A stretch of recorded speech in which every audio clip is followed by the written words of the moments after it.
Hello friends, welcome back to our channel. So ఈరోజు ఇడ్లీ చేసినప్పుడు పిండి మిగిలిపోయిందండి. సో దానితో స్నాక్స్ చేస్తున్నాను. సో మార్నింగ్ ఇడ్లీ చేసినప్పుడు ఇంత పిండి మిగిలిపోయింది. ఇప్పుడు ఇందులో సన్నగా కట్ చేసి పెట్టుకున్న అంటే చాప్ చేసుకున్న ఆనియన్స్, ఒక చిన్న ఆనియన్ తీసుకొని చాపర్లో వేసి చాప్ చేసేసుకున్నాను. ఇప్పుడు ఇవన్నీ ఇందులో వేసేస్తాం.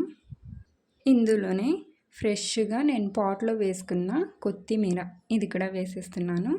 మీ దగ్గర పచ్చిమిర్చి ఉంటే కూడా వేసుకోండి, కొంచెం స్పైసీగా టేస్టీగా ఉంటుంది. ఇప్పుడు దీన్ని ఒకసారి బాగా మిక్స్ చేసేసుకోవాలి. ఓకే, ఇలా బాగా మొత్తం మిక్స్ చేసుకున్న తర్వాత ఇప్పుడు ఇందులో 1 టేబుల్ స్పూన్ వరకు మైదా పిండి వేస్తున్నాను.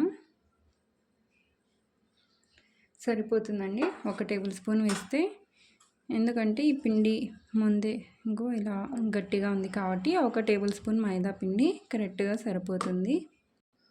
అలాగే మీకు ఉప్పు తక్కువగా అనిపిస్తే ఇప్పుడే ఉప్పు కూడా వేసుకోవచ్చు, బట్ నాకైతే ఉప్పు కరెక్ట్గా సరిపోయింది.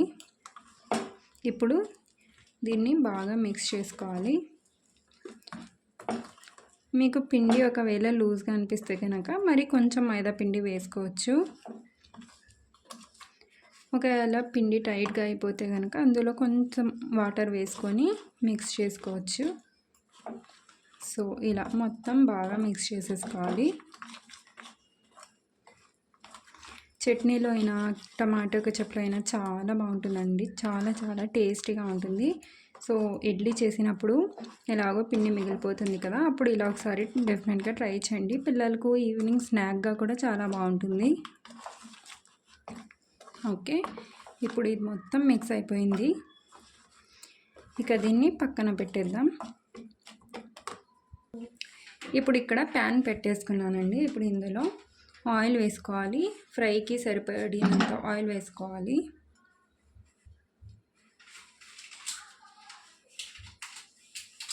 ఓకే, ఇప్పుడు ఆయిల్ బాగా హీట్ అవ్వనివ్వాలి. ఇక్కడ ఆయిల్ హీట్ అయిపోయింది. ఇప్పుడు ఒక బౌల్లో వాటర్ తీసేసుకోవాలి. మనం ఇలా చేతిని డిప్ చేస్తూ తడుపుకుంటూ బోండా వేసుకుంటే చేతులకి అంటకుండా బాగా నీట్గా వస్తుంది. సో ఇలా అన్నీ ఇలా చిన్న చిన్నగా వేసేసుకోవాలి.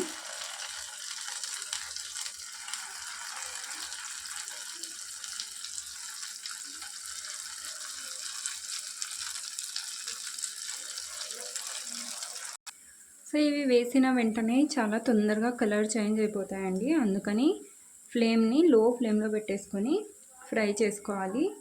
ఆ తర్వాత ఒక 2 మినిట్స్ తర్వాత మనం దీన్ని అప్పుడే తెలిసిపోతుంది కదా, కలర్ కొంచెం లైట్గా చేంజ్ అవుతూ ఉంటాయి. అప్పుడు దీన్ని టర్న్ చేసుకోవాలన్నమాట. వేసిన వెంటనే తిప్పేసుకుంటే పచ్చిగా ఉంటాయి కాబట్టి మొత్తం. ఓకే అండి, వీటిని స్లోగా తిప్పేసుకుందాం. సో ఇలా చూడండి, అసలు అంటకుండా ఉన్నాయి కింద. ఇలా స్లోగా తిప్పేసుకుంటే 2 సైడ్స్ బాగా కుక్ అయిపోతాయి. ఇడ్లీ పిండి ఉన్నప్పుడు ఒకసారి డెఫినెట్గా ట్రై చేయండి, చాలా క్విక్గా అయిపోతుంది. పిల్లలు అడిగిన వెంటనే ఒక 5 నిమిషాల్లో చేసి ఇచ్చేయచ్చు. ఇలా ఇప్పుడు అవతల సైడ్ కూడా వీటిని బాగా ఫ్రై చేసేసుకోవాలి. సో చట్నీ ఉంటే చట్నీతో, లేదంటే టమాటో కెచప్తో అయినా తినేస్తారు.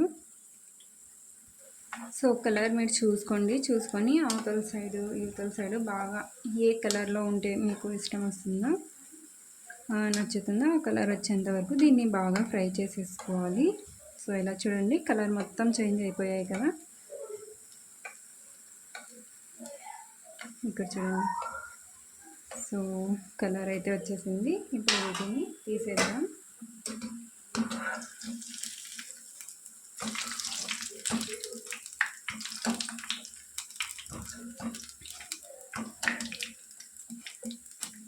సో అంతే అండి, చాలా ఈజీగా చేసేవచ్చు మిగిలిపోయిన ఇడ్లీ పిండితో. అండ్ స్నాక్స్గా కూడా చాలా బాగుంటుంది ఈవినింగ్ టిఫిన్లో, స్నాక్స్లో. సో ఒకసారి డెఫినెట్గా ట్రై చేసి ఎలా ఉంది రెసిపీ అనేది నాకు కామెంట్ చేయండి.